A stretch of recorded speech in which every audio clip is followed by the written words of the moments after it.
Good morning everyone, welcome to Exam Orbit classes. आज है 4 जुलाई और आज के इस सेशन में 4 जुलाई से बनने वाले सभी महत्वपूर्ण क्वेश्चंस को डिस्कस करेंगे।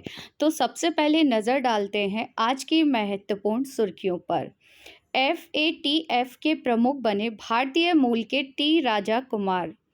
3 जुलाई को मनाया गया अंतर्राष्ट्रीय प्लास्टिक कैरी बैग मुक्त दिवस। भारत ऑस्ट्रेलियाई रक्षा सहयोग बढ़ाने का रोड मैप तैयार। IMA देहरादून में हुई सैन्य वार्ता। अदानी स्पोर्ट्स लाइन बनी भारतीय ओलंपिक संघ की आधिकारिक भागीदार। प्रधानमंत्री नरेंद्र मोदी जी करेंगे गुजरात के गांधीनगर में डिजिटल इंडिया सप्ताह 2022 का उद्घाटन। नोवाक जोकोविच चारों ग्रैंड स्लैम में 80 मैच जीतने वाले बने पहले खिलाड़ी। उद्यमी भारत कार्यक्रम में शामिल हुए प्रधानमंत्री नरेंद्र मोदी जी। 6000 करोड़ की रैंप योजना की हुई शुरुआत। बजाज अलियांस ने लॉन्च किया उद्योग का पहला ग्लोबल हेल्थ केयर प्लान। संयुक्त राष्ट्र ने हैबिटेट वर्ल्ड सिटीज रिपोर्ट 2022 शीर्षक से अपनी रिपोर्ट की है प्रकाशित।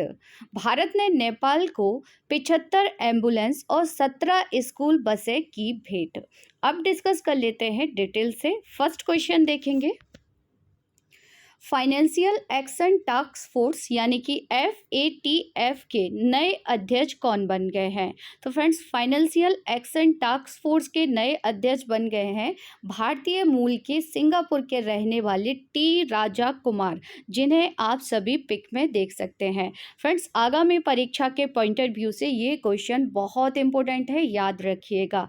फ्रेंड्स, जो टी राजा कुमार है ना, इन्होंने किसका स्थान लिया है? तो इन्होंने लिया है डॉक्टर मार्कस प्लियर का, इन्होंने स्थान लिया है टी राजा कुमार ने। अब डिस्कस कर लेते हैं दो अन्य ऑप्शंस के बारे में, जैसे कि रुचिरा कंबोज। इनके बारे में आप सभी को ज्ञात होगा कि UN में भारत का स्थायी प्रतिनिधि के रूप में किसे नियुक्त किया गया है हाल ही में? तो रुचिरा कंबोज को नियुक्त किया गया है। और ये किसका स्थान लेने वाली हैं? तो ये लेने वाली हैं कृष्णमूर्ति मूर्ति का स्थान ये लेने वाली हैं, जो कि वर्तमान में भारत के UN में स्थायी प्रतिनिधि हैं। ठीक है। विनय मोहन क्वात्रा, इन्हें हाल ही में क्या बनाया गया है? तो ये भारत के हाल ही में नए विदेश सचिव बने हैं, विनय मोहन क्वात्रा। तो इतनी जानकारी आप सभी को याद रखनी है। चलिए आगे डिस्कस कर लेते हैं फाइनेंशियल एक्शन टास्क फोर्स के बारे में। फाइनेंशियल एक्शन टास्क फोर्स का जो गठन किया गया था वो 1989 में G7 देशों की पेरिस में आयोजित एक बैठक में हुआ था।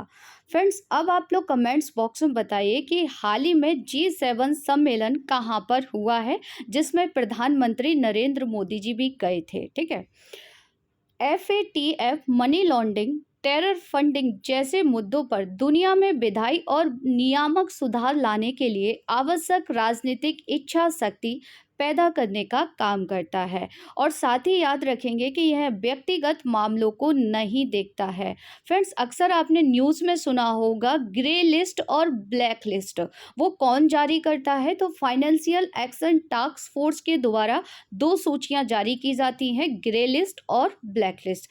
जैसा कि आप सभी को ज्ञात है कि पाकिस्तान को हाल ही में ग्रे लिस्ट में बरकरार रखा गया है। फ्रेंड, जिस देश को ग्रे लिस्ट में कर दिया जाता है ना फाइनेंशियल एक्शन टास्क फोर्स के थ्रू, तो उसमें क्या होता है कि जो संगठन होते हैं जैसे IMF है या वर्ल्ड बैंक है, तो उनसे ऋण लेने में उसको काफ़ी कठिनाइयों का सामना करना पड़ता है, जैसे कि पाकिस्तान को। आगे डिस्कस करेंगे इसी के बारे में। इसका सचिवालय पेरिस स्थित आर्थिक सहयोग विकास संगठन के मुख्यालय में ही स्थित है। अगर आपसे पूछा जाए कि FATF का सचिवालय कहाँ पर है फ्रेंड्स, तो पेरिस में है। पेरिस किस नदी के किनारे है? तो पेरिस है सीन नदी के किनारे। ठीक है। आगे डिस्कस करेंगे इसके सदस्य देश कितने हैं वर्तमान में। तो भारत समेत 39 सदस्य देश हैं और 2 क्षेत्रीय संगठन हैं, जिनमें यूरोपीय आयोग और खाड़ी सहयोग परिषद शामिल है। भारत कब इसमें शामिल हुआ था फ्रेंड्स? तो भारत इसमें शामिल हुआ था 2010 में। ठीक है। तो इतनी जानकारी आप सभी FATF के बारे में याद रखेंगे, क्योंकि आगामी परीक्षा के पॉइंट ऑफ व्यू से बहुत इंपॉर्टेंट है। पाकिस्तान इस समय किस लिस्ट में है फ्रेंड्स? तो वो ग्रे लिस्ट में है, ठीक है। और ईरान किस लिस्ट में है इस समय? तो ईरान है ब्लैक लिस्ट में। ईरान और Democratic Republic People's Republic of Korea उच्च जोखिम वाले क्षेत्राधिकार या ब्लैक लिस्ट में है। फ्रेंड, जो ब्लैक लिस्ट है ना, इसे उच्च जोखिम वाले क्षेत्राधिकार के नाम से भी जाना जाता है। अगर आप लोग पहली बार चैनल पर विजिट कर रहे हैं तो चैनल को सब्सक्राइब कर लीजिएगा और साथ ही बेल आइकन दबाना बिल्कुल ना भूलें, जिससे आप लोगों को क्लास का नोटिफिकेशन सबसे पहले मिल जाएगा। साथ ही क्लास को लाइक ज़रूर कर दीजिए अगर आपको अच्छी लग रही है। नेक्स्ट क्वेश्चन डिस्कस करेंगे। ऑस्ट्रेलियाई सेना और भारतीय सेना के बीच 9वीं आर्मी टू आर्मी स्टाफ वार्ता किस शहर में आयोजित की गई है? तो फ्रेंड्स, ये 9वीं आर्मी टू आर्मी स्टाफ वार्ता है ना, इसका आयोजन किया गया था देहरादून में। किन दो देशों के बीच? भारत और ऑस्ट्रेलिया के बीच। आइए डिस्कस कर लेते हैं इस वार्ता के बारे में। भारतीय सैन्य अकादमी देहरादून में वार्ता हुई और दोनों पक्षों ने रक्षा सहयोग को बढ़ावा देने वाली गतिविधियों के लिए रोड मैप की समीक्षा की है। ऑस्ट्रेलियाई सेना का प्रतिनिधि मंडल 25 जून से 1 अगस्त 2022 तक भारत की यात्रा पर है।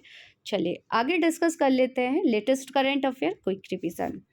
ओसी इंडेक्स युद्ध अभ्यास। फ्रेंड्स, ये अक्सर एग्जाम में पूछ लिया जाता है कि जो ओसी इंडेक्स युद्ध अभ्यास है ये किन दो देशों के बीच होता है? तो इंडिया और ऑस्ट्रेलिया के बीच होता है। हैंड टू हैंड में कौन भाग लेता है? तो इंडिया और चाइना। संपीड़ित युद्ध अभ्यास का आयोजन किया जाता है भारत और बांग्लादेश के बीच। शक्ति, वरुण, गरुड़, ये तीनों अभ्यास किन दो देशों के बीच होते हैं? तो फ्रांस और इंडिया के बीच इनका आयोजन किया जाता है। गरुड़ शक्ति अभ्यास किन दो देशों के बीच होता है? तो भारत और इंडोनेशिया के बीच। इसमें भारत और इंडोनेशिया इसमें भाग लेते हैं गरुड़ शक्ति में। अगर आपसे गरुड़ पूछा जाए तो याद रखेंगे भारत और फ्रांस है, और अगर गरुड़ शक्ति पूछ लिया जाए तो भारत और इंडोनेशिया के बीच आयोजित की जाती है। आगे डिस्कस कर लेते हैं ऑस्ट्रेलिया के बारे में। तो जैसा कि आप सभी मैप में ऑस्ट्रेलिया की लोकेशन देख सकते हैं। अक्सर एग्जाम में पूछ लिया जाता है कि ग्रेट बैरियर रीफ सबसे लंबी प्रवाल भित्ति कहाँ पर है फ्रेंड्स? तो याद रखेंगे ऑस्ट्रेलिया में है। ग्रेट डिवाइडिंग रेंज ये भी कहाँ पर है? ऑस्ट्रेलिया में है। मर्रे और डार्लिंग नदियाँ, ये दो नदियाँ कहाँ पर है फ्रेंड्स? तो ऑस्ट्रेलिया महाद्वीप में है। ऑस्ट्रेलिया महाद्वीप में जो घास के मैदान पाए जाते हैं ना, डाउन्स, याद रखेंगे ये अक्सर एग्जाम में पूछे जाते हैं कि डाउन्स घास के मैदान कहाँ पाए जाते हैं? तो ऑस्ट्रेलिया में पाए जाते हैं। यानी कि ऑस्ट्रेलिया में जो घास के मैदान है ना, उन्हें डाउन्स कहा जाता है, इतना आपको याद रखना है। चलिए आगे डिस्कस करेंगे। ऑस्ट्रेलिया की राजधानी कैनबरा है। ऑस्ट्रेलिया की जो मुद्रा है वो ऑस्ट्रेलियन डॉलर है। हाल ही में ऑस्ट्रेलिया के नए पीएम बने हैं एंथनी अल्बनीज।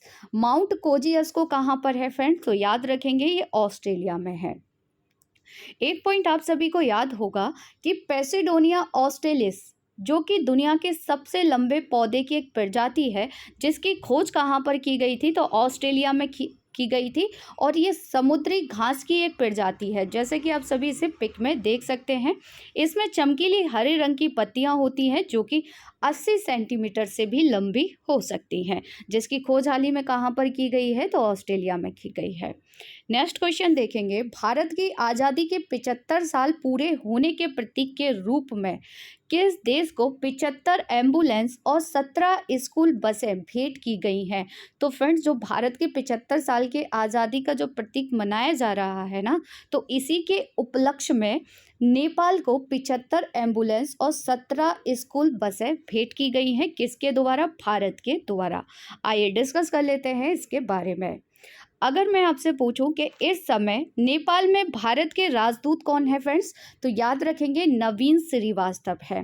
भारत ने स्वास्थ्य और शिक्षा के क्षेत्रों में नेपाल की बुनियादी ढांचे को मजबूत करने के लिए यह मदद की है। आगे डिस्कस कर लेते हैं नेपाल के बारे में। तो मैप में आप सभी नेपाल की लोकेशन देख सकते हैं फ्रेंड्स, ये है नेपाल। अगर आपसे पूछ लिया जाए कि माउंट एवरेस्ट को नेपाल में किस नाम से जाना जाता है? तो फ्रेंड्स याद रखेंगे सागर माथा के नाम से जाना जाता है। किसको? माउंट एवरेस्ट को। काठमांडू नेपाल की कैपिटल है और काठमांडू में एक हेडक्वार्टर है। किसका हेडक्वार्टर है? तो सार्क का हेडक्वार्टर, यानी कि सार्क का जो मुख्यालय है वो कहाँ पर है फ्रेंड्स? तो काठमांडू में है। अब आप लोग कमेंट्स बॉक्स में बताइए कि वर्तमान में सार्क में कितने देश सदस्य हैं। ठीक है। और फ्रेंड्स, जो रेड कलर से आप देख रहे हैं ना, ये है मैक-मोहन रेखा के नाम से इसे जाना जाता है। यानी कि जो चाइना से भारत की सीमा लगती है ना, उसे मैक-मोहन लाइन के नाम से जाना जाता है। जबकि जो पाकिस्तान से भारत की सीमा लगती है ना, इसे रेड क्लिफ लाइन के नाम से जाना जाता है। और डूरेंट लाइन किन दो देशों के बीच है? तो भारत और अफगानिस्तान के बीच है। साथ ही यहाँ पर आप देख पा रहे होंगे, ये आपको दिख रहा होगा, ये है सिक्किम। सिक्किम की अंतर्राष्ट्रीय सीमा किन देशों के साथ लगती है? तो नेपाल के साथ लगती है, भूटान के साथ लगती है और चाइना के साथ लगती है। यानी कि सिक्किम 3 देशों से अंतर्राष्ट्रीय सीमा बनाता है, नेपाल, भूटान और चाइना से। भारत की सबसे लंबी अंतर्राष्ट्रीय सीमा किसके साथ लगती है? तो वो लगती है बांग्लादेश के साथ। और जबकि सबसे कम लगती है भारत की अफगानिस्तान के साथ। नेक्स्ट क्वेश्चन देखेंगे। प्रधानमंत्री नरेंद्र मोदी जी ने डिजिटल इंडिया सप्ताह 2022 का उद्घाटन कहाँ करने वाले हैं? तो फ्रेंड्स, प्रधानमंत्री नरेंद्र मोदी जी आज डिजिटल इंडिया सप्ताह 2022 का उद्घाटन करेंगे गुजरात के गांधीनगर में। आइए डिस्कस कर लेते हैं इसके बारे में कि आखिर इसका उद्देश्य क्या है। तो इसका उद्देश्य प्रौद्योगिकी तक पहुंच को बढ़ाना, जीवन यापन को सुगम बनाने के लिए सेवा परिदान प्रणाली को सुचारू बनाना और स्टार्टअप को बढ़ावा देना है। डिजिटल इंडिया सप्ताह का विषय क्या है? तो नव भारत प्रौद्योगिकी प्रेरणा है, जिसका उद्घाटन प्रधानमंत्री नरेंद्र मोदी जी आज गुजरात के गांधीनगर में करने वाले हैं। अगला क्वेश्चन देखेंगे। निम्न में से कौन भारतीय ओलंपिक संघ की आधिकारिक भागीदार बन गई है? तो भारतीय ओलंपिक संघ की आधिकारिक भागीदार बन गई है अडानी स्पोर्ट्स लाइन्स। फ्रेंड्स, याद रखेंगे, अडानी स्पोर्ट्स लाइन भारतीय ओलंपिक संघ की आधिकारिक भागीदार बन गई है। आइए डिस्कस कर लेते हैं इसी के बारे में। अडानी समूह की खेल शाखा यानी कि अडानी स्पोर्ट्स लाइन आगामी बर्मिंघम राष्ट्रमंडल गेम्स 2022, हांगझो एशियाई खेलों 2022 और पेरिस ओलंपिक खेलों 2024 के लिए भारतीय ओलंपिक संघ के साथ एक आधिकारिक भागीदार बन गई है। फ्रेंड, तीनों गेम याद रखेंगे, बर्मिंघम राष्ट्रमंडल गेम्स 2022 में होने वाले हैं, हांगझो एशियाई खेल 2022, पेरिस ओलंपिक खेल 2024 में होने वाले हैं पेरिस, फ्रांस में। ठीक है। यह साझेदारी अडानी समूह के खेल पोर्टफोलियो का एक विस्तार है, जो खेल प्रतिभाओं को पोषित करने, खेल अर्थव्यवस्था को गति देने और एक अग्रणी खेल राष्ट्र बनने की भूमिका निभाने के लिए एक विश्व स्तरीय पारिस्थितिकी तंत्र के निर्माण पर केंद्रित है। आगे डिस्कस करेंगे। नेक्स्ट क्वेश्चन देखेंगे। निम्न में से किसने हाल ही में हैबिटेट वर्ल्ड सिटीज रिपोर्ट 2022 शीर्षक से अपनी रिपोर्ट प्रकाशित की है? तो फ्रेंड, जो हैबिटेट वर्ल्ड सिटीज रिपोर्ट है ना, इसे कौन जारी करता है? तो ये रिपोर्ट जारी की जाती है संयुक्त राष्ट्र के द्वारा, यानी कि यूनाइटेड नेशन इस रिपोर्ट को जारी करता है। आइए डिस्कस कर लेते हैं इस रिपोर्ट के बारे में। तो इसमें इस बात पर प्रकाश डाला गया है कि भारत में तीव्र शहरीकरण को कोविड-19 महामारी के कारण अस्थायी रूप से विलंबित किया गया है। साथ ही आपको बता दें कि 2035 में भारत में शहरी आबादी 675 मिलियन तक पहुंचने का अनुमान है। इस रिपोर्ट के अनुसार यह चीन के बाद दूसरा सबसे बड़ा आंकड़ा होगा। कब की बात की जा रही है फ्रेंड्स? तो याद रखेंगे, 2035 तक भारत में जो शहरी आबादी है ना, वो 675 मिलियन तक पहुंचने का अनुमान लगाया गया है हैबिटेट वर्ल्ड सिटीज रिपोर्ट 2022 में, जिसे कौन जारी करता है? संयुक्त राष्ट्र जारी करता है। आगे डिस्कस कर लेते हैं संयुक्त राष्ट्र के बारे में। संयुक्त राष्ट्र एक अंतर्राष्ट्रीय संगठन है जिसकी स्थापना 24 अक्टूबर 1945 में हुई थी। सदस्य देशों की संख्या 193 है और इसका हेडक्वार्टर कहाँ पर है? न्यूयॉर्क में है। फ्रेंड्स, न्यूयॉर्क किस नदी के किनारे बसा हुआ है? तो याद रखेंगे, हडसन नदी के किनारे है। अगला क्वेश्चन देखेंगे, हाल ही में किस बीमा कंपनी ने एक नया स्वास्थ्य बीमा उत्पाद यानी कि ग्लोबल हेल्थ केयर लॉन्च किया है? तो फ्रेंड, जो ग्लोबल हेल्थ केयर है ना, इसे लॉन्च किया गया है बजाज आलियांज जनरल इंश्योरेंस के द्वारा। आइए डिस्कस करते हैं कि आखिर ये है क्या। यह एक व्यापक स्वास्थ्य क्षतिपूर्ति बीमा उत्पाद है जो पॉलिसी धारक को घरेलू और अंतर्राष्ट्रीय उपयोग के लिए नियोजित और आपातकालीन उपचार के लिए निर्बाध कवर प्रदान करता है। ग्लोबल हेल्थ केयर किसने जारी किया है? बजाज आलियांज जनरल इंश्योरेंस के द्वारा इसे जारी किया गया है। आगे डिस्कस कर लेते हैं बजाज आलियांज जनरल इंश्योरेंस के बारे में। इसकी स्थापना 2000 में की गई थी। वर्तमान में इसके सीईओ तपन सिंघल हैं और इसका मुख्यालय कहाँ पर है फ्रेंड्स? तो याद रखेंगे, पुणे में है। नेक्स्ट क्वेश्चन है, अंतर्राष्ट्रीय प्लास्टिक बैग मुक्त दिवस पूरे विश्व में कब मनाया जाता है? तो फ्रेंड, जो अंतर्राष्ट्रीय प्लास्टिक बैग मुक्त दिवस है ये मनाया जाता है 3 जुलाई को। याद रखेंगे क्योंकि जैसा कि आप सभी को ज्ञात होगा कि हाल ही में 1 जुलाई से क्या कर दिया गया है, जो सिंगल यूज प्लास्टिक होती है ना, उस पर पूरी तरह से प्रतिबंध लगा दिया गया है केंद्र सरकार के द्वारा। आगे डिस्कस कर लेते हैं इस दिवस के बारे में। इसका उद्देश्य क्या है?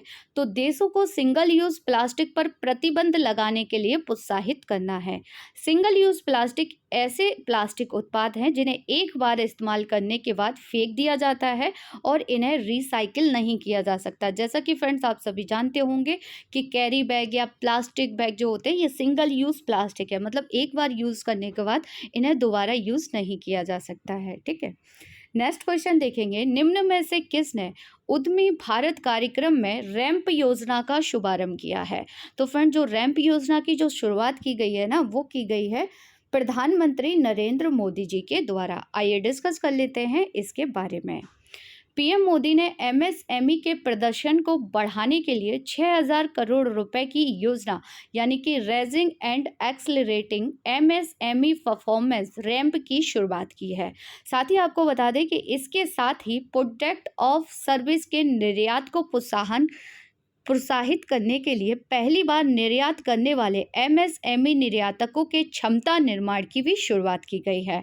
फ्रेंड, जो रैंप है ना, इसका उद्देश्य क्या है? तो इसका उद्देश्य है मौजूदा एमएसएमई योजनाओं के प्रभाव में वृद्धि के साथ साथ राज्यों में एमएसएमई की कवरेज और क्रियान्वयन क्षमता को बढ़ावा देना है। ये इसका उद्देश्य है। रैंप का फुल फॉर्म याद रखिएगा, आपसे पूछा जा सकता है। नेक्स्ट क्वेश्चन देखेंगे, सर्बिया के नोवाक जोकोविच सभी ग्रैंड स्लैम में कितने मैच जीतने वाले इतिहास के पहले खिलाड़ी बन गए हैं? तो ये कुल 80 मैच जीतने वाले इतिहास के पहले खिलाड़ी बन गए हैं और नोवाक जोकोविच को आप सभी पिक में देख सकते हैं। और ये कहाँ के हैं? तो सर्बिया के ये खिलाड़ी हैं। इनका संबंध किससे है? तो टेनिस से है। तो इतनी जानकारी आप सभी को नोवाक जोकोविच के बारे में याद रखनी है। अब डिस्कस कर लेते हैं टॉप 10 स्टैटिक जीके क्वेश्चन। किस ब्रिटिश को भारत में लोक सेवा का जनक माना जाता है? लॉर्ड कॉर्नवालिस को। कौन सी जल संधि अंडमान और निकोबार द्वीप समूह को अलग करती है? 10 डिग्री जल संधि। चुंबकीय फ्लक्स की इकाई क्या है? वेबर है। महात्मा गांधी जी ने रॉलेट एक्ट के विरुद्ध सत्याग्रह वर्ष में क्या किया था? सत्याग्रह किस वर्ष किया था फ्रेंड्स? तो ये किया गया था 1919 में। कजरी लोक नृत्य किस ऋतु से संबंधित है? मानसून ऋतु से ये संबंधित है। लौह पुरुष किस महापुरुष को कहा जाता है? सरदार पटेल को। नेताजी किस महापुरुष को कहा जाता है? सुभाष चंद्र बोस को। दिल्ली स्थित लाल बहादुर शास्त्री की समाधि का क्या नाम है? विजय घाट। महाभारत के रचयिता कौन है? महर्षि वेदव्यास हैं। ओणम किस राज्य का प्रसिद्ध त्योहार है? तो ये केरल का है और केरल में फसल कटाई के समय ओणम मनाया जाता है। पिछली क्लास में जो क्वेश्चन आपसे पूछे गए थे उनके आंसर देख लेते हैं। भारत की पहली स्टील सड़क का निर्माण कहाँ किया गया है? तो सूरत, गुजरात में किया गया है। सूरत किस नदी के किनारे है फ्रेंड्स? तो याद रखेंगे ये ताप्ती नदी के किनारे बसा हुआ है। नेक्स्ट क्वेश्चन था, यूएनईपी द्वारा प्रकाशित वार्षिक फ्रंटियर रिपोर्ट 2022 के अनुसार किसे विश्व स्तर पर सबसे अधिक ध्वनि प्रदूषित शहर के रूप में स्थान दिया गया है? ढाका, जो कि बांग्लादेश की कैपिटल है। ब्रह्म समाज के संस्थापक कौन थे? राजा राम मोहन राय। सामाजिक क्षेत्र में लॉर्ड विलियम बेंटिंक का सबसे महत्वपूर्ण सुधार कौन सा था फ्रेंड्स? तो सती प्रथा का प्रतिबंध था। अब आप लोगों के लिए कुछ क्वेश्चन है जिनके आंसर आप सभी को देने हैं कमेंट्स बॉक्स में। मध्य प्रदेश ने बेंगलोर में रणजी ट्रॉफी 2021-22 के फाइनल में 41 बार की चैंपियन मुंबई टीम को कितने विकेट से हराकर पहली बार खिताब जीत लिया है? नेक्स्ट क्वेश्चन है, अंतर्राष्ट्रीय टेनिस हॉल ऑफ फेम और अंतर्राष्ट्रीय टेनिस संघ ने गोल्डन अचीवमेंट पुरस्कार 2021 से किसे सम्मानित किया है? नेक्स्ट क्वेश्चन है, भारत के कौन से राज्य में उर्दू को प्रथम राजभाषा का दर्जा दिया गया है? नेक्स्ट एंड लास्ट क्वेश्चन है, भारत का सबसे बड़ा उच्च न्यायालय इनमें से कौन सा है? तो फ्रेंड्स इन सब के आंसर आप सभी को देने हैं कमेंट्स बॉक्स में। आज की क्लास आप लोगों को कैसी लगी कमेंट्स बॉक्स में ज़रूर बताइएगा। साथ ही क्लास को लाइक शेयर एंड सब्सक्राइब करना ना भूलिएगा। मिलते हैं नेक्स्ट क्लास में, तब तक के लिए थैंक यू सो मच।